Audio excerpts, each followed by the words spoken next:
Hello everyone, my name is Lowko and welcome to another StarCraft 2 video. Now what I got for you today is not just a single professional match, not just a best of 3, not even a best of 5, but it's time for a best of 7 series of very high level StarCraft 2. So if you didn't get yourself a drink already, or maybe you didn't put your feet up just yet, I think it is about time to do both, because we should be in for a really good series. Spawning here in the bottom left-hand corner of Blue Shift LE in game number 1 and playing with the beautiful pink Protoss probes.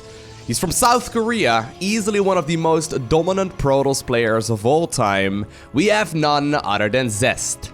And his opponent spawning in the top left-hand corner and actually putting all of his structures in his main base so far. He's playing with the red Terran SCVs, also from South Korea, and he goes by the nickname of Gumiho.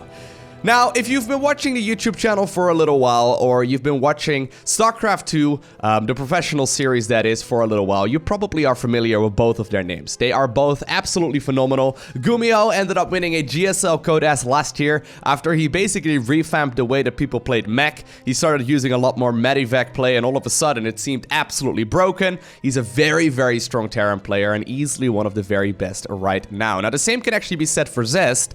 Zest, he's been around for, I think he's been around since like 2012, 2013 or so. He's won 3 GSL Code S's if I'm not mistaken, and actually last season he made it all the way until the grand finals, where sadly he did end up getting defeated by Maru, but Maru just seems to be on another level right now. But regardless, there's no denying that Zest is still very good. Now actually, speaking of Maru, Zest is going to be facing off against Maru in the GSL Code S, I believe sometime this weekend. So if you're watching this video, like, you know, a couple days or within a couple days after it goes live, Zest is gonna go up against Maru in the semi-finals of the GSL Code S. So basically, it's like a rematch of the grand finals of last season.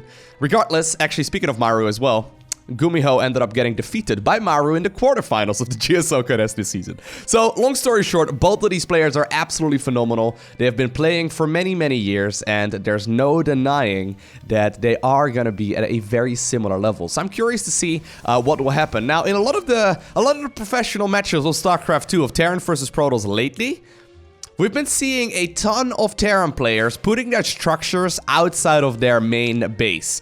There's been a phenomenal amount of proxy play. So far though, it looks like we are in for something relatively standard, although already, right? There's this concussive shell upgrade coming out for Gumiho. He did go for the low ground expansion. He's not actually following this up with a 1-1-1, so this is just simply going to be some bio-based play. I'm curious to see if he's going to go heavily into...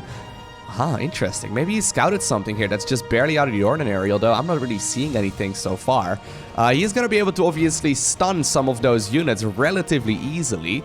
Stimpack is also going to start up at the 3-minute mark, and there is now a reactor coming down here. So he is going to go for like I guess the Marauder hit spot in game number 1. I like it. Obviously, game number 1 of a best of 7 series is really important. It essentially, sets the tone and the mood for the rest of the series. And if you get absolutely decimated in game 1, oftentimes you can easily find yourself in trouble in the other games as well. But here we go. The Marauders are arriving. The Adepts were just about to shade away. Sadly, for Gumiho's sake, he did not quite get to that point. Now, it does turn out, though, 3 Adepts have more than enough firepower to really deal the damage here, and I think that while one of them will end up dying, and apparently one probe will find its grave here as well, I've got a feeling that, well, I guess a second probe here too, I've got a feeling that this will be shut down relatively easily. Another Marauder actually trying to save its brethren, but then it realized they're already dead, so he is going back home.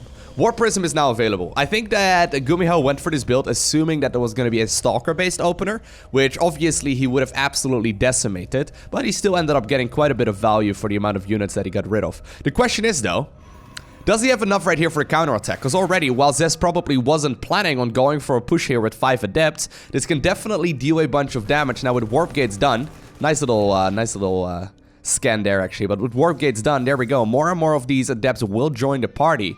And while they do not have their glaives upgrade, they're still going to be able to make short work with all of these bio units if they are microed correctly. Well, there we go. It does look like the Shade will commit right here on top of all of those units. Beautiful pickup micro right from the get-go. Exactly what we would expect from someone of the caliber of Zest. Picking up all of those weakened Adepts, getting so much value out of this already. The majority of that Bioforce has been killed, and more Adepts are now also being warped in. That's 10 SCVs, 11 SCVs in just a couple of seconds. This might get cleaned up here eventually, now in particular with Stimpack finishing up, but there's no denying that 15 workers is more than you want to lose at this point in the game. Actually, a single Immortal now also has joined the party. We do see the Glaive Adept upgrade now coming up as well here for the Protoss player. 4 additional gateways going down, so Zest plans on winning the game right here, right now. And you can see, man, if you throw away a couple of your units, right, as Terran, Protoss players have become extremely unforgiving with their Warp Prism control in particular. They just simply get so much value out of them. Some people are like, hey, Lowko, what's the strongest Protoss unit in the game? Or the strongest unit in the game in general? Well, I think in general... Ooh, gotta be careful! Woo-hoo-hoo, close call. I think in general, it would have to be the Zerg Queen, right? But there's no denying that the Warp Prism is a close second.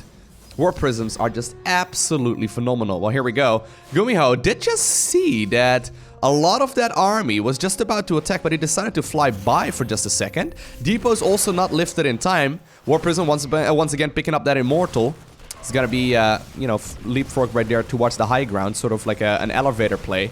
But there's no denying, right? Even though that Warp Prism ends up dying, that there is a lot of damage that was dealt. Now, with the Warp Prism being shut down, though, Gumiho all of a sudden finds himself in a scenario where he can actually still crawl himself back into the game. Obviously, one thing to realize, right, is that there's not really like a big sophisticated army here for Zest. Remember, he ended up adding on a bunch of additional gateways. It's really just gateways and Immortals right now. There's no Disruptors, there's no High Templar, there's no splash damage here whatsoever. And Gumiho, while he did end up losing a lot of economy, eco-wise, he's still actually not in a bad spot. Now, a couple of Adepts did make their way across the map, which are definitely going to be a bit of a nuisance. They are going to shade away once again, but here is that army on the other side. There is a single shield battery, but judging by the amount of units here, I think this is going to be defendable for Zest. There we go. The Adepts will force the pickup once again, and all of a sudden, we are making ourselves up for a bit of a macro game. I think if that Warp Prism didn't go down, right, this game would have looked completely different. But obviously managing like 12 different things at once is a little bit tricky.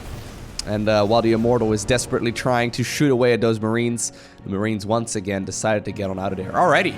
So this should be a good one, right? Now all of a sudden we are finding ourselves in the very first game of the series in a bit of a peculiar position. Supply count, pretty much dead even. Worker count, pretty much even. Army-wise, pretty much even as well. I think I actually may favor Gumiho in this scenario just because of the amount of upgrades that he gets. Right, he already has +1, he's just about to finish up Combat Shield and then also +1 armor. Still, that's a lot of Adepts, right? Oh my god, beautiful shade in. Zest doing a 1-2 punch. Pushing into the natural right here with the Adepts just simply out on the map, and then we have another group of Adepts right here from the Warp Prism that managed to make their way over here, but there is so much damage being dealt. While the Prism once again will end up dying there to the couple of Liberators. That's also an awful lot of SCVs that once again went down. Well, I said that I was favoring the Terran player there for just a little bit, just simply judging on upgrades alone. But there's no denying that that was a critical amount of damage that was just dealt. Beautiful move there by Zest. Once again, oof, I thought for a second he was going to commit there. Once again, a shade up towards that high ground, but apparently Zest decides to make the walk of shame all the way back home. Need a player transitioning towards a third base. I don't think Gumiho really has the option for that right now. He's desperately scrambling to remake his forces. Obviously, it does have mules and whatnot available. That does make it a little bit easier. But at this point, Zest is gonna look into getting himself a third Nexus, which I think is a smart move. He could try and push right now for the victory, but it's very difficult to break a Terran player who's defended with both siege tanks as well as, of course, Liberators. Right? You can try and do some drop play here if you're the Terran. Oh my god, nice blink forward there. One of the medevacs does end up dying, but luckily here for Gumiho, that was the one medevac that did not have any units in it, although he does need to be careful.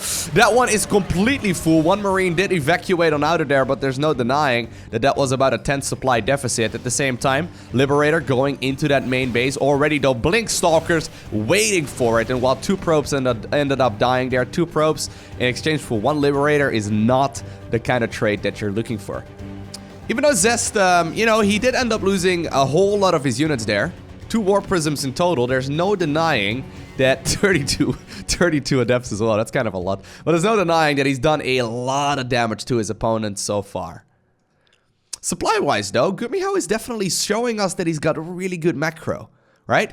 Even though he lost a lot of workers this game, 38 in total, worker-wise, he's actually not that far behind. Obviously, mules are very, very good, but here come the boys. The workers are here. They're ready to try and close this one out right here, right now. Beautiful force fields, really slowing down a lot of this advancement here of that Terran army. There's no denying, though, that still a lot of Stalkers were waiting as well. Single Liberator made its way into the main base, mostly just trying to be a nuisance, because I think that Gumiho is putting all of his eggs in one basket. One of those Dark Templar immediately does get picked up. Scan confirmed its location. Siege tanks are actually sieging up in a really powerful position as well, but I think there's just a little bit too much Protoss. A lot of probes end up dying here as well. A whole lot of SCVs, but Gumiho is the one who's forced to GG out of game number 1. Map number 2 in this Best of 7 series is Lost and Found LE. Now, I'm personally curious whether or not Zest was planning to go for that heavy adept style, or whether or not he was actually kind of forced into it after he saw that Gumiho was opening up so very aggressively with those Marauders and essentially donating them, right? Maybe Zest just sort of looked at it and he's like, hey, wait a second. If you're gonna be going for a bunch of Marauders early on, you're not gonna have Cyclones. Regardless, look at this. I think that Gumiho may very well be planning to go for something a little bit too aggressive here, and Zest immediately finds out what's going on before even the very first structure gets created. Star senses right there by our player with the pink probes, really well done, and he did actually end up forcing that barracks inside of the main base of Gumiho instead of, you know, outside of his own somewhere, probably over here or so, just to be an absolute nuisance. The thing is, a lot of Terran players lately, I don't know how many of you saw TY versus Neep recently, but a lot of Terran players in TVP have been putting their main structures outside of their own main base. There used to be a time where Terran players, believe it or not, right, put their first barracks inside of their main. Gumiho, for example, did it in the previous game, but at this point it looks like that's maybe the case only half or so of the matches. A lot of Terran players have just been, you know, proxying a lot of Marauders or Marines or... Beautiful micro there, I love that. But even some Cyclones, even like really quick Banshee play. There's a whole lot of shenanigans that you can execute if you are a Terran player, and I think it's here to stay. I don't think it's gonna go anywhere anytime soon. Now Gumiho trying desperately to slow down the planting of the Nexus to the best of his abilities, and so far actually, even though it was his opponent that scouted out exactly what was going on, he's actually getting an awful lot of value. He keeps trying to go back out. All right. Well, eventually this Nexus will go up. Obviously, the Nexus will be later, though, than that command center. There we go. He did end up canceling the engineering bay, and the Nexus does get planted. Minor little difference, obviously, but it does add up over time. It's these nice little moves that the pro gamers execute just to show how good they are. It's like a seal of approval, you know what I mean? Like, are you gonna micro that SCV, build up the engineering bay for a little bit more, or are you not? Oh, so you are a pro gamer? Okay, so you will. It's kind of funny. There's a lot of these unwritten agreements. Once again, right, there's going to be a little bit of Reaper micro here, but the Adept obviously was cancelled there at the last second. You can see that these players are really in sync, right? You know exactly, if you are the Protoss player here, at what time that Reaper should arrive. Even though the barrack was a little late, he still knew exactly what to expect. And even though this Reaper isn't expected to really get any probe kills, if it does, that's a big plus here for our Terran player. But in most scenarios, it really should not be happening. But it's kind of cool. It's like this seal of approval that you get as a pro gamer, where they continuously test each other all the time. But they always kind of assume that they're not really going to be able to deal any damage. But if they manage to do so, they will capitalize on that small little lead very, very quickly. Second supply depot does get built there, just barely in the nick of time. And this is nice. I think that Adept will have a hard time getting away from that. Trying to actually do some body blocking here is Gumiho. But the Shade does get activated, and the Marines, sadly for them, did not manage to catch up. Alrighty, this time around we do have that much more standard 1-1-1 style here for Gumiho. Going into the tech lab right now, going into the starport as well, so we'll see if he's going to do the switch around. Judging by how this is looking so far, I don't think so. This is likely just going to be a good old, more macro-focused game here for Gumiho. But he did show us that he was at the very least planning on doing something just a little bit more cheesy. In the meantime, on the other side of the map, a very classic opener here from Zest as well. Once again, going into the Observer and now straight into the War Prism and then likely the Marauder as well. Obviously, the War Prisms, they've really fallen back into favor a lot. For a while, they weren't really used very much, but these days, with their pickup radius increased, it took a while before it really caught on, but these days, it's really one of the core units in the Protoss arsenal, and while it technically does not fight by itself, it's still extremely valuable. And at the very least, it's still providing a lot of utility. Now, I think that at one Reaper, its days are numbered, maybe? Nope. It's going to be able to just simply boost them out of there once again. A bio switch right now coming up here for Gumiho.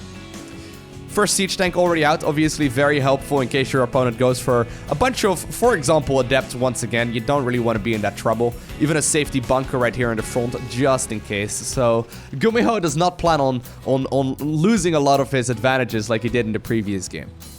Does he see it? Of course he does.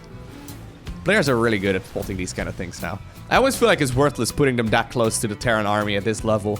I kind of feel like even if you put him right over there, right, he still figured out where it was. It wasn't even moving. If you put him in surveillance mode, they get a little bit more vision, but they also make a slight little sound. Terran players catch that really easily as well. But even though it was just hanging around there on a pretty complicated backdrop as well, right, it still was spotted right from the get-go. Nicely done. Reaper once again coming back in. This one has been scouting heavily. It will indeed confirm that additional barrack, or additional gateway rather, are coming up right now for our Protoss players. So rather than a third Nexus, there are going to be quite a lot of units here available in just a little bit. Although the third Nexus can still be coming down as well. This is a total of 5 gateways here, so it's not really that many. And there's now also the Templar Archives, but there we go. Now we see a grand total of 7, and that does indicate that we are likely going to see a lot more units here coming out of the Protoss player in pink. No third command center to be seen anywhere here yet either. So far though, both players are simply macroing. I think that Gumiho maybe planned on going for something a little bit more macro focused after his little bit of cheese in the early game failed. Just because in the previous game, he seemed to be in a really good spot, but he just simply fell behind right from the very beginning of the game, and after that he had a hard time clawing himself back into it, right? I think that at this point, it's probably a good idea for him just to try and see if he can play the macro game. I personally would not mind that whatsoever. Storm is coming up here as well. Zest is looking like he wants to take a third base, even though he did go up to quite a lot of gateways already. Third command center also being constructed, so we'll have to see what these players have got in store for us. One at High Templar, taking a lot of damage, but it does morph into an Archon there, just barely in the nick of time. Storm about, I would say 80% or so of the way done.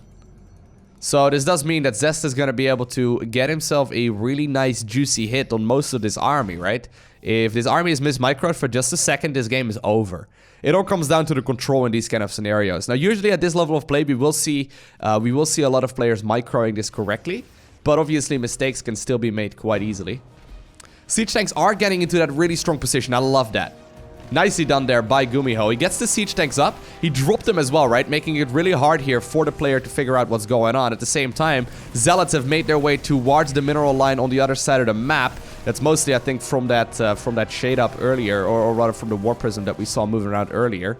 Regardless, this is still an awful lot of Terran here. The storms are on point, though. The storms are really, really sick. Another War Prism is actually out right now, and I think that with these Zealots being dropped down here as well, right? Yeah, Gumiho ended up losing such a big chunk of his economy. Zest is the one who immediately picks up the victory. Alright, Fracture LE for game number 3. Do you think this is going to be the match? And the map where Gumiho decides to go for something a little bit more aggressive? Do you think he's going to be able to go for that proxy? Or is it actually going to be Zest here, who's the one who decides to play aggressive? Nope, I think that's a nope to both, actually. There's no SCV moving across the map just yet. Zest did decide to send out a probe with, I guess, like, I don't know, the 5-second mark in mind or something ridiculous like that, but he still built a pylon inside of his own main base. I think just simply knowing that Terran players are going for a lot of cheese lately is already enough to, you know, piss off Zest enough to just simply start, you know, going for ridiculously early scouts. Very interesting. Very, very interesting. All right. Well, the gateway does come up here. The gas also gets constructed inside of that main base. And all things considered, everything looks normal. But it's kind of funny how anxious Zest is being on a lot of these, with a lot of these decisions, right? It looks as if he really does not want to be cheesed, which makes me think that Gumiho should really attempt some cheese, because it looks as if Zest does not want it to happen. And even when you do scout it, that's the scary part about this kind of cheese from Terran players, right? Even when you do scout it, Cyclones are still going to be Cyclones, Marauders are still going to be Marauders, Marines are still going to be Marines, right? You can deal a lot of damage just with basic units as Terran, and smaller numbers oftentimes can deal a huge amount of damage. Nothing out of the ordinary though so far here for either player. Zest simply going into the Nexus on the low ground and are also following it up with a cybernetic score. And after that, of course, we will be seeing the Vespian Geyser being taken here and then also a second pylon. Command center on the low ground here for Gumiho, so everything is looking nice and normal. With the exception of scouting information, Gumiho did decide to go for a really quick, what's it called? Marine there, rather than immediately going to the Reaper. So he does lack a bunch of scouting information right now, which definitely can hurt him. Obviously, if Zest ends up winning this one, right, all of a sudden he's at match point, and being 3-0 behind in a best of 7 is a really difficult thing to come back from. The SCV did scout out that there was a Nexus on the low ground. That's a big amount of information, but he did not get a single glimpse into the main base just yet. And rather than going for the cybernetic score into the robotics facility, this time around we do see the Stargate here from Zest. So something a little bit different. I'm assuming this is going to be Oracle play, obviously. Oracles are going to be absolutely phenomenal. We haven't really seen any kind of Widowmine play, but this time around, though, Gumiho is going to go straight into the super safe Cyclone here as well, just to make sure that he's not going to just die to anything silly. While you can obviously use Cyclones offensively, they're very good defensively as well. Gotta respond fast. Beautiful. You do not want to have that one come up there. The one SCV that was building the command center, it worked on that job diligently, but I don't think it's going to be able to survive. Oracle will be out here in just a little bit. 3 Marines now trying to go to town, and the Shade goes up once again. Zest is playing this really well. I'm really impressed with the way that he's approaching this game so far. Not really making any mistakes anywhere, right? Playing this super smoothly. Once again, canceling Shades, getting on out of there, and well, the biggest mistake that he made so far in this series was likely in game number 1 when he ended up losing the first War Prism. Right? He probably could have ended the game a little bit earlier, and he gave his opponent a chance to come back. All things considered, I feel like he's doing this really nicely. Once again, scouting out how many workers there are, and so far, there's really not that many.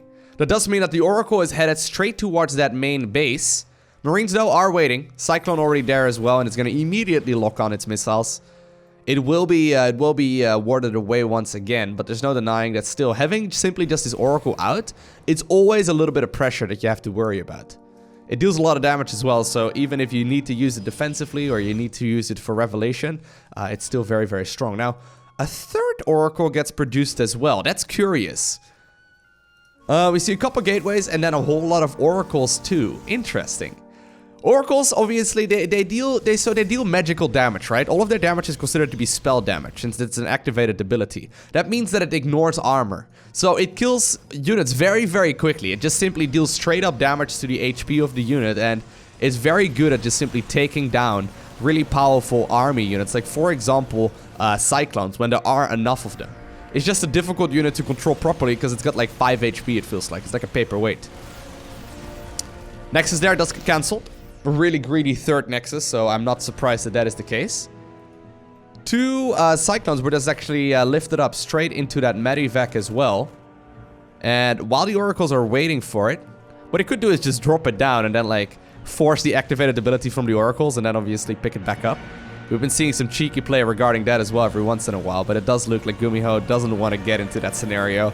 He obviously doesn't know if there's like a follow-up with Blink or anything planned, and Blink could definitely ruin his day right now. No real switches coming up here just yet for our Terran player, just simply going for more and more army units. At the same time, the Oracles are going across the map. I think that Zest is figuring out that this is taking too long, right? This Terran army is getting stronger, it's very powerful, but it's also taking a very, very long time. There's no missile turret in the main base. Even a single missile turret would not have really done very much, but there's very little here available to defend against this. This does mean that Gumiho is gonna move forward. He's got Cyclones, he's got Marines, as well as a single Medivac, At the same time, though, a lot of units are being killed, while eventually that one Viking should be able to pick up the majority of this army. There's no denying, right, that 22, 24, 25 probes is a lot already. Beautiful pickup micro there by Gumiho, picking up those weakened units as well. At the same time, actually, I missed those. The two Vikings inside of the main base. They two-shot workers, guys. A lot of people kind of make fun of landed Vikings, but they deal bonus to mechanical. They two-shot workers, and they attack really fast. This one has 8 kills. Like, Vikings are ridiculously strong. Really well done here by our Terran player, making a good judgment call. I'm surprised he didn't go for the single missile turret in the main base. Obviously, he didn't have a engineering base, so he favored getting more units instead. But Gumiho indeed manages to close this one out. Alrighty, so the next map is Parasite LE. It really feels like we are cruising through this series so far. I've noticed that a lot of the programs lately, they end like at a maximum of like 12, 13 minutes into the game, usually before that. And then there's a couple of them, a few outliers that take like 30 plus minutes. But between like the 14 and like the 30-minute mark, a lot of games just simply don't end. It's kind of funny to watch that happen. I'm not sure if that's going to be something to stay or whether or not that's just something that, you know, people will work around over time. I'm personally ready for a more long, right? A longer macro game, but I guess only time will tell. Both players once again opening up very, very conservatively, not really going for anything out of the ordinary. Now we are currently on Parasite. Pretty cool map, actually. When they first announced it, I wasn't entirely sure. The only thing that bothers me about this map, and let me know in the comment section if I'm the only one, is this grass texture. It's only in the main base, unless I'm crazy, but like this super hard edge. And then like, I'm playing on the maximum graphics settings. It's like, there's beautiful grass in StarCraft, man. Why this texture? It looks like, doesn't look that great. Is that just me? Anyway. I'm always kind of confused when it's like this super harsh cutoff as well. I guess it looks pretty overall. But this map does feature a pretty interesting layout. Basically, your natural is pretty straightforward to take, right? But after that, there's 3 different options for your third base. So you can take one over here, you can take one right over here to the low ground, and then one over here as well. It's kind of curious to see. This one is technically a little difficult to defend, but you got these high grounds leading up to it, and even though you expend to watch your opponent, this can be a really powerful position to defend. The low ground right here obviously is expending further away from your opponent, which is great, but obviously if your opponent, say, gets a couple siege tanks over here, all of a sudden the game can become really difficult to clean up. And then this one right here on the low ground is pretty good too, but it's rather far away to defend this area and the natural at the same time, right? You kind of have to decide where you want to position your army. So I kind of like the dynamic that this map creates, and a lot of map makers have gotten really good at figuring that out. Back in the day, we would really only have maps that just had a very clear, natural progression as far as expansion layouts go, but these days, there's a lot of variety in that as well. And obviously, depending on where you take your third, right, your fourth, fifth, and your additional bases are all going to be a little bit different as well. This time around, though, we do once again have that Reaper. There's a nice little jump-up plateau over here that it can take. Although there's already a pylon trying to be a nuisance. Is a single pylon enough? No, I don't think so. And indeed, the Reaper is going to be able to make its way into that main base and scout out that there is going to be, once again, a Stalker as a follow-up. Now, at this point, nicely done. At this point, there's not a robotics facility, there's not a Stargate, but Zest decides to go into the Twilight Council and then into Blink. Now, I've got a feeling that this is something that Zest has already been playing against Gumiho for a little while. Remember game number 1 where Gumiho opened up with those Marauders? It feels like Gumiho wanted to counter this exact build. I'm not entirely sure if that's true, but obviously going into the heavy Stalker play, or really, you know, if you make a couple of Marauders, you really shut down those Stalkers very, very easily. He's trying to bait the Widowmine to shoot. Pretty difficult to obviously achieve that without losing a whole lot of your units as well. Nicely done. The Shade will actually commit there, and while one Adept ended up dying, only a single Marine went down, and Gumiho also inched that Widowmine forward to essentially shield away anything else from entering this little circle for another little while. Nicely done. Robotics facility as a follow-up, so Zest is likely going to commit to quite a few stalkers, but then also follow it up with a warp prism and maybe some other tools, like for example a observer for that high ground vision. I'm curious to see how many gateways he wants to commit to. So far, there's only 4 gateways here, or only 3 gateways here, obviously. Curious to see if he's going to go for some more or whether or not he plans on using this mostly just defensively instead. Gumiho feeling confident, going immediately into that third command center as well. So 1-1-1 into a third CC. Very greedy play there, but judging by what he's seen so far from his opponent, I don't think it's all too crazy. And indeed, we now also have that third Nexus coming up here for Zest. So no additional gateways here for the time being. We do see that Warp Prism coming up. I would always like to see a little bit of pressure, at least when you get your Blink out. Just because Blink is really good when it comes to mobility.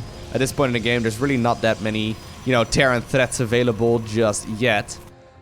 Cyclone's moving across a single Liberator now also as a follow-up, but there we go. The Blink Stalkers heading towards the low ground. Nicely done. One of them does find its grave over here, but still, all of those Marines and then that Medivac also ended up dying. Nicely done. 5 additional gateways now coming up here for Zest. So he's definitely planning on building up that gateway-based army. No real production out of that robotic facility other than the Warp Prism, as well as, I believe, an Observer just yet. There we go. A single Observer now also going to make its way across the map. Cyclone does get found as well, and even though he does have Blink, he doesn't quite want to pick it up apparently just yet. He did show it obviously to the Medivac earlier, but there's no denying that the Warp Prism is essentially giving you like a different version of Blink as well. Now this could actually be a bit of a troubling thing. Whew. One of the Stalkers there does end up dying. Luckily for Zest there, it did not go straight towards his Warp Prism. That could have obviously been a world of hurt if you softened that one up right from the get-go. Gumiho knows he's now forced into a defensive posture though. He's got those siege tanks already set up nicely. There's a Liberator moving across the map once again. But I'm curious to see how this defense is going to go. Just judging by how much there is, I think this should be doable here for our Terran player in red. Obviously, he did commit to a really greedy third base, but there we go. Massive blink up towards the high ground. This siege tank immediately does get killed. The Zealots now also with their charge upgrade available, and even though it looked as if there was more than enough here for our Protoss player, or for our Terran player rather, all of a sudden, right, with those Zealots joining in the party as well, they came unexpected. That is not what Gumiho thought would happen, and he found himself with a lot of dead units as well. That Liberator though on the other side of the map picking up a lot of kills too, not to be underestimated, forcing in the warp in on the other side of the map as well, which is really, really critical. Liberator will be picked off there, but that's still 7 probes in exchange for 9 SCVs, right? And this is definitely still a committed attack. Gotta be careful. He doesn't really have a Viking available. I would love to see a Viking to start shooting away right now at, for example, that Prism. Siege tank going very, very low. It does end up getting picked off. A lot of the Zealots now, though, still going to town on these SCVs. And while I think that eventually Gumiho is going to be able to stabilize... well, is he? Oh my god. Super aggressive warp in as well. That pickup micro is so sick. No, I don't think it's enough, right? Look at that. 23 additional SCVs going down, and now the Stalkers that were there to pick up the Liberator, they're also now... oh my god. What a push. What an aggressive build. Obviously, Zest showed his opponent, right, that he had a lot of army. Gumiho didn't even know about the third Nexus there. He must assume that this was a 2-base all-in. But Zest simply had a third Nexus at the back of this as well. Beautiful. Such an aggressive move there by Zest, but it did pay off. I'm quite surprised that he ended up committing that heavily to it. I wonder if that was something he actually planned on right from the get-go. This game, though, he's got something in store for us. He did not make a probe. He did not make a single probe there before throwing up that pylon. So that's a 12 pylon, very likely into a super early gateway here as well. That speeds up the tech a lot. I'm curious to see if he's planning to go for, I don't know, a proxy, or if he's planning to just simply build out of his main base. Sometimes this is used, the 12 pylon that is, before a probe, just to try and throw their opponent off just a little bit. I think Gumiho is too good for that though. But if you go for the 12 pylon, it essentially speeds up everything. So for example, the arrival of the very first Oracle by like, you know, 10 seconds, which may not sound very, very big at all. But the thing is that oftentimes a lot of the Terran players are very used to their missile turret timings, right? And if the Oracle arrives before the missile turret is up or before the units can get into position or anything along those lines, obviously you can imagine the amount of damage it can deal. Now, obviously, the amount of time that you save yourself, right, becomes even greater when you decide to proxy the structure that you want to build. And I think that's what Zest is going for in this particular case. There is a cybercore now going up. No second pylon in the main base yet, so there we go. The Protoss proxy is coming up on the other side of the map. So this is a match point proxy. He knows he's got a little bit of wiggle room. He knows it's 3-1 in his favor. This is completely unscouted so far by Gumiho. He is going to be able to go for that Reaper, and then once again the CC on the low ground. This is very classic and very safe. Nothing out of the ordinary here for our Terran player. On paper, he should be okay. But there's no denying that this can still deal a huge amount of damage. Let's see, what is it? It is going to be a Twilight Council, so very likely Dark Templar play here as a follow-up as well. Usually the Twilight Council is one of the few buildings you don't really proxy, but I think he's assuming here that Gumiho will scout out what is going on, right? Usually it's the Stargate or something that can actually produce units that you end up proxying, just to save yourself a little bit of additional time. The Stargate also just sort of falls off after a couple units. Nice shade forward there, though, by Zest. Committing to the Adept here, but the Reaper is just simply going to go around. And I think this one will be able to make its way into the main base. Alrighty, though, once again, that Stalker here. Reaper also scouts now that there is nothing on the low ground, which is really important. Obviously, Protosses cannot lift up their Nexi. And there we go, Dark Shrine coming up. So Zest is going to go for a really aggressive push. Question is Gumiho going to be ready for this? Gumiho has played against this style 1,000 times. He's a very strong defensive player. I've kind of got a feeling that if you're going to do something like this, you shouldn't do it against Gumiho, because he's very good at just simply playing that super defensive style. Like, he doesn't mess around when it comes to just simply defending his bases. All he needs to do is save up energy in his orbital commands, sniff out that this is Dark Templar play or something along those lines, and then follow it up with a missile turret. So far though, Starport coming up. There's that bunker on the high ground just in case, so very safe play so far.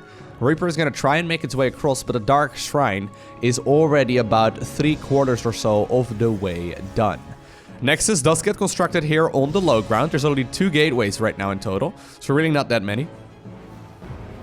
Still, this is a pretty big tell, though, that something is not quite right. There we go. Scanning the main base. This is a really important one. Gumiho scouts that there's only a single pylon in the main. Obviously, it could be hidden elsewhere, but he now knows that something is not quite right, and he immediately starts up the engineering bay. Question is this going to be in time? The first 2 Dark Templar are currently being warped in. They are going to immediately make their way across the map. Gumiho is now scouting around as well. Don't know if he saw the little shimmer, but at this point you should know what it is he's going up against. The single gateway already confirming more than he needs to know. The engineering bay is going to finish up. He should be able to start up a missile turret right away. Already though, there is a little bit of energy saved up here in these orbital commands, and I think he's going to be more than fine. Beautiful move here by our Terran player. He's not quite going to be able to get the kill, but obviously now with more energy finishing up right here on the orbital and the natural as well, I think that Gumiho has got this one shut down. Very controlled, very nicely paced there by the Terran.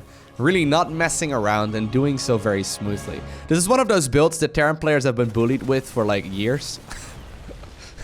This is something that a lot of players get very frustrated by. He doesn't actually want to use the scan. He's just going into a Raven now instead.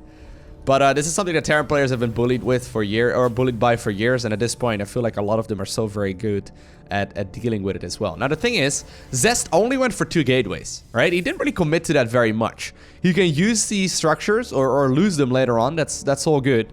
But what he can obviously do as well is just simply try to bait the scans. He wants to bait the scan, but Zest doesn't want to, or Gumiho doesn't want to use the scan because he gets the Raven out. So silly. These funny dances that people do with each other. Anyways, Zest obviously, he committed to only 2 gateways, and with that a pretty big eco at the back of this as well. Double Forge now coming up, so even though he didn't really deal a critical amount of damage, he's still actually in a really good economical spot as well. He slowed down his early game eco, but he still got himself a lot of it later on. Zest now also warping in, or morphing in, I suppose, the 4 Dark Templar here into Archon. This is sort of like a Protoss versus Zerg build right now. Terran Bio is already moving across, but he really cannot do that. right? These two Archons, they can do a huge amount of damage. Let's see how good the defense of Gumiho is going to be here.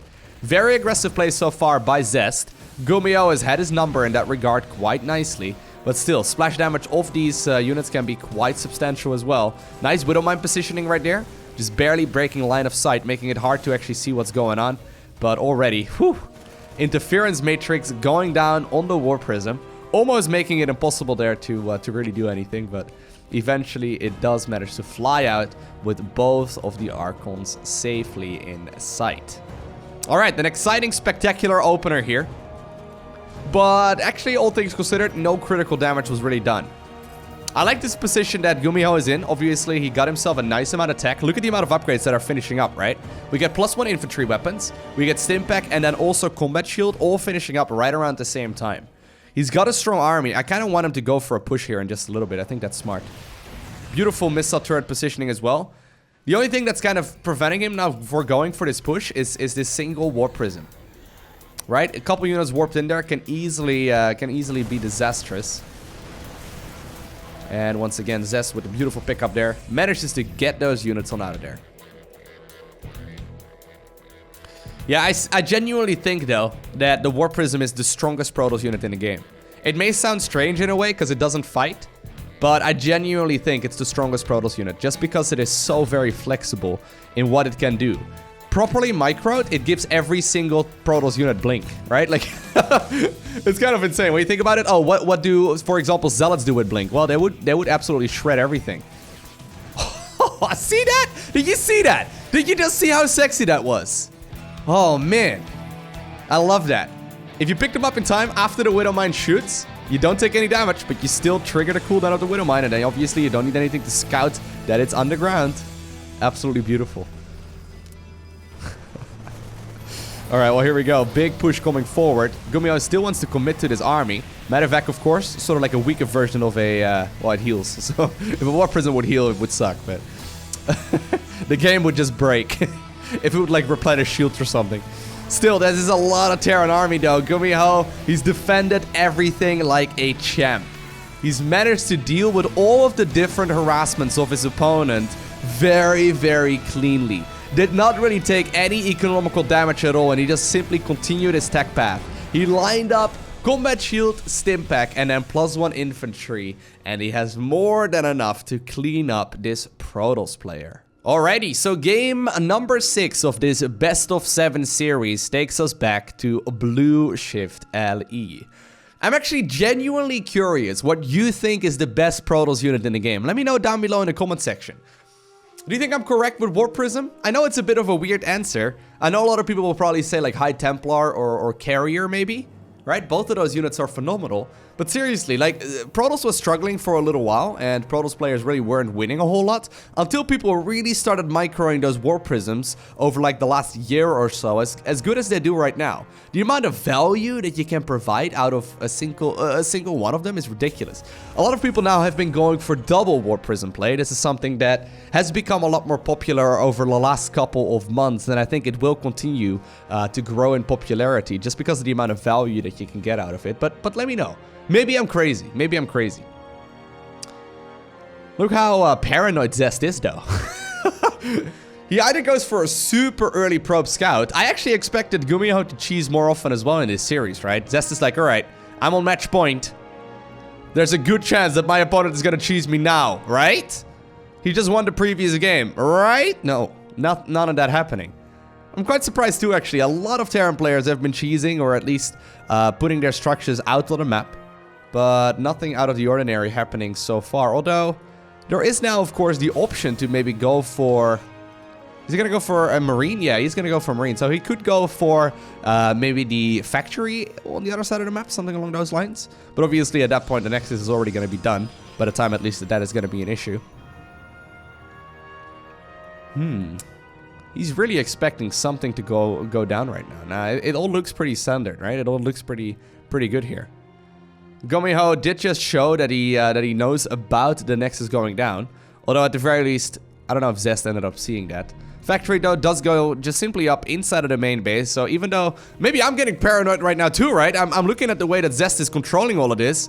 He scouts around like no tomorrow. I guess it's just in case he would get cheesed. He would be aware of it right from the get-go. But right now, I'm also looking at everything, and I think everything is going to be proxied. But no, not quite the case.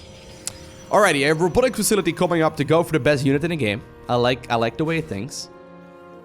The Warp Prism. The War Prism. I believe that's Alarak's unit, right? Is that Alarak in co-op? War Prism? So not Warp Prism, but War Prism. Oh, I thought that was kind of a funny wordplay. Maybe we need like a better name for it. The Zeppy Boy. Wait, no, that one's taken by World of Warcraft. The Warpy Boy. I'm also taking nickname recommendations for the Warp Prism. The Warpy Boy. Warpy Boy doesn't sound bad at all. Although that seems like an early 2018 meme. Anyway, First Adept is desperately looking around. It's like, where is your Reaper Man? Well, joke's on him, no Reaper Man was created. Double Hellion now coming up. Hellions will eventually be able to shoo away that one Adept. But not before a single SCV ended up dying there as well. Bit of a... Oh, wow, alright. I was going to say, a bit of a peculiar opener right here from Gumiho. Going into the 4 Hellions here. I guess it works really well if your opponent is going Adept. Third Command Center also coming up already as well. Single one of those observers has been created. And guess what was being produced now? Just guess. It's indeed going to be a Warpy Boy. Or whatever someone else suggests. Couple of the Hellions trying to make their way across the map. Are they just going to sneak by? I think they will. I think that's their plan. They want to go after all of those probes. Single probe ends up dying so far. Really uneventful. 4 in total right now. 5 probes. 6 probes. 7 probes. Now we're talking. Right? 7 probes in exchange for a group of Hellions. 3 Hellions, and I guess the 4th one as well, just a little bit. That's reasonable, right? Once again, though, we saw this in game number 1, right? On the same map in very similar positions. If you throw away your first couple of units as Terran, you may be able to deal a little bit of damage, but you gotta worry about the imminent counterattack. Now, the Observer once again does get killed. This time around, we also do have that 3rd command center already done. It's actually producing SCVs, interestingly enough. But here's that counterattack. Oh, see, that's so sick. The War Prism, man. I told you, right? It's the best unit in the game. All right. Well, here come the Adepts. They're going to try and shade up towards the high ground. Don't think they really want to commit there. They want to try and just simply throw and bait and switch here to distract this Terran player. So far, though, Gumiho manages to hold. 5 SCVs do end up going down, but the War Prism is still here. And whenever the War Prism is around, you're forced to stay at home. It's the darkness. It comes at night only. And nighttime happens 4 minutes into the game. Once again, repair is being forced here, but now with the Zealots joining in as well, they deal a huge amount of damage. A single one of the Siege Tanks is available right now too. Siege Tanks, of course, they are very good when sieged up, but you can use them unsieged as well. This is one of those things that a lot of Terran players have been doing a lot more as of late as well. Siege Tanks actually deal more single target damage when they are unsieged than when they are sieged. Obviously, they don't do any splash. All of those Stalkers pretending like they have Blink. All of them at low HP, not quite the case though. Repair is being activated right now, and it does mean that eventually the tank is gonna siege up. Whew! We don't mind there. Taking a hit right on the Warpy Boy. But once again, it does manage to get on out of there. And of course, the elevator too. It's an elevator, it's a constant threat, it's a reinforced mechanic, and it gives you units Blink. Plus it comes out really quickly, and there's a freaking speed upgrade for it too. Told you, best unit in the game. Well, okay, not best unit in the game. Best unit in the game is the Queen. I think I briefly touched upon that earlier. Best unit in the game is definitely going to be the Queen, okay? When in doubt, as Zerg, just make Queens. You're having trouble defending anything in the early game, you're probably not making enough Queens. This has been my general rule of thumb when coaching people. It's like, oh, you lose in the early game, you should make more Queens. They're like, oh, okay, thanks, that's great. How many? Too many. Just make 10 Queens, you're going to be fine. Ooh, Cyclone here trying to connect right there with the War Prism. War Prism, though, way too good for that kind of shenanigans. This time around, it's got some dank Templar in there. There are 3 orbital commands. There's some energy here saved up as well. But the dank Templar can still definitely deal some damage. Missile turret coming up on that corner. And now it should be spotted, right? Zest does not show it until right now. Single one of those Dark Templar being picked off right there. But there's still one in the main base being a nuisance as well. Is there a scan available? There is a scan available in 1 second. There's a scan available right now. One of them ends up going down. There's a third scan that will need to be used right now, though. Oh my god. What a painful moment here for Terran. I know there's a couple Terran players watching this and they're cringing. Like, yes, what is our strongest unit, Lowko? I don't actually know. Probably just a Marine. I know, boring answer, but yeah, definitely Marine. Just a Marine, man. Nothing too fancy, but it's definitely the strongest unit. It skills so well with upgrades. I don't think there's much in the game that plays very similar to a Marine. Oof. Oh my god, Dark Templar with Blink, and he didn't even research the Dark Templar Blink. See? Alright, well, a couple Archons now coming up here as well as a follow-up. Once again, Gumiho ended up taking quite a bit of damage there from all of that shenanigans that happened earlier. Sure, he ended up dealing some damage as well in the early game, but it's not enough, right? Zest took the opportunity, ran with the counterattack, and then transitioned towards a third Nexus on the other side of the map. Double Archon are just going to continuously put on the pressure. Now, I love this positioning here on these missile turrets. It's really quite clever. Well, I don't think you want to warp in anything over there. They're going to die straight up. They get warped into the abyss. But look, already, right? And this one Cyclone pretending to be a warp... or pretending to be a missile turret too. It's pretty similar in a lot of ways. I don't think that's bad. Once again, the double forge, right? He's gonna continuously chrono boost those upgrades, and that can deal a huge amount of damage. Plus, he's sort of like soft containing the Terran player right now with that one Warp Prism, right? I talked about this, right? Didn't I? I believe I mentioned that I really think the Warp Prism is pretty good. Anyway, this Terran army can't move out. Not without the Warp Prism being down, or at the very least forced away from this location. You need to have a lot of production before you can move out. If the Warp Prism isn't the strongest unit for Protoss, it's definitely the most annoying one for Terran players to deal with. One of the Dark Templar quickly using its stubby little legs to move on over to the third command center location. It will scout exactly when this thing will land. Archon's trying to see if they can deal some damage, but luckily for them they have Blink, so that makes it a little bit more manageable. Dark Templar picking up a couple kills once again, but it is gonna have to pay for that nice little joke with its... Nope, never mind. Yes, it will.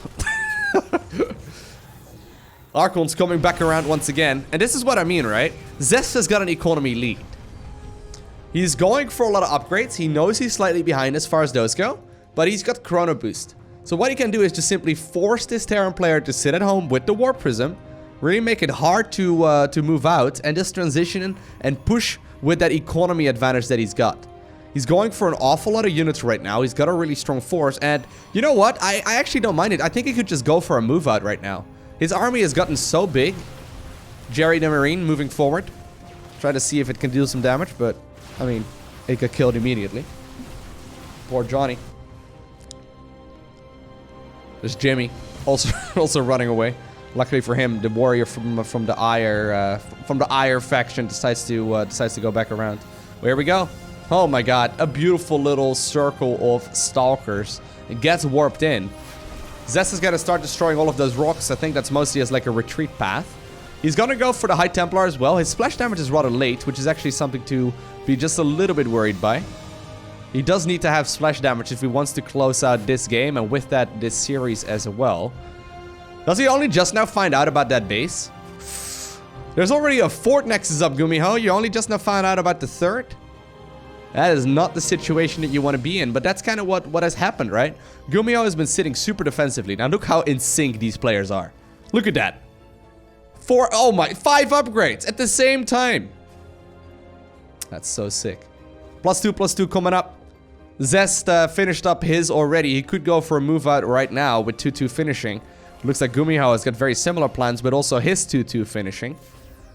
We see the shield level upgrade right now, as well as +3 armor coming up here as well. Couple of adepts trying to see if they can maybe shade in as soon as this Terran army is occupied fighting the main chunk of this force. High Templar do have energy, but they do not have enough of their upgrade just yet. Upgrade is still being researched. It's about 3/4 of the way done. Zest is desperately chrono boosting that out. He needs it before he can properly take this engagement. He did show his hand right here with the adepts as well, so the adepts are gonna once again be picked off. Gumiho is with his back against the wall, but he's holding on. He got himself a couple ghosts, so EMP is gonna be the way to go from here as well. Plus, he right now sort of knows what it is he's going up against, right? Disruptors are coming out. I like this decision here from Zest. He's making 3 at once. That's pretty intense. 3 robotics facilities, 3 disruptors at once. A lot of this Terran bio army has a hard time dealing with that, right? Widow mines obviously get melted, literally, by purification novas. This is going to be interesting to see. I'm curious to see how this is going to play out. This is mostly just going to be control. Now, the 4 adepts didn't really do very well, so apparently Zest has decided he wants to commit with about 1,000 zealots instead. I feel like these zealots' days are numbered. At the same time, though, we have a big engagement over here. Storm is done. It hits a lot of those units. At the same time, the zealots are going to town. Still, a lot of defensive units here were left at home as well by Gumiho. Should be able to defend that one with relative ease, and I think it's actually Zest that gets... Oh, well, don't attack... No, don't attack that. Okay, good. I think it's Zest, actually, who's the one who gets the deficit here. He immediately does warp in a lot of units once again, though. And obviously is replacing a lot of the lost units with more and more disruptors. How many are we on right now? 6 already. Your micro needs to be really good if you want to deal with this kind of force properly. Already, Jimmy and Johnny, and then also their pal. They end up getting shot down in their reincarnated life. The Ghost, obviously. Oh, beautiful EMP. Beautiful purification novas, though. Those disruptor hits! Absolutely massive. Killing such a big chunk of all of those Terran units. The Ghost going down, and then also a lot of the Widow mines. Ghosts are extremely expensive. They're about as expensive. Oh my god, those storms, man. Those storms are insane too. Purification novas, man. They're going to be ready to go once again. Massive hits once more. Question is that going to be enough? Gumiho is now attacking into a fortified position right here off the Terran or off the Protoss player. But Gumiho, I mean, he ended up losing a lot as well on the other side of the map. Hold up, let me back up for just a little bit. Yeah, look, there was once again, while this fight was going on, right? There was once again a big group of zealots moving across the map. Zest showing us how good he is at multitasking. And this basically is the nail in the coffin. Not only does Gumiho realize that he's gonna lose an entire base worth, he also ends up losing the majority of his armies. So Zest is the one who ends up winning this series in a 4-2 fashion over Gumiho. I hope that you enjoyed watching this video. If you did, make sure you hit that like button down below. And if you want to see more, make sure you hit that subscribe button so you get notifications as soon as future videos go live. If you want to directly support the channel, there's a new way of doing so. If you click the join icon right next to the subscribe button, it basically gives you the option to become a paying subscriber of the content. There's a bunch of perks that you get, like a monthly replay pack, but just know that if you decide to do so, it's $5 a month, and the vast majority of that goes directly to me, so that helps me make more and hopefully better videos. But that's just 100% optional. I just wanted to point out that you do have the option to join. But for now, I want to thank you for watching. Have an amazing day. Do not forget to smile, alright? And I will see you once again in the next video.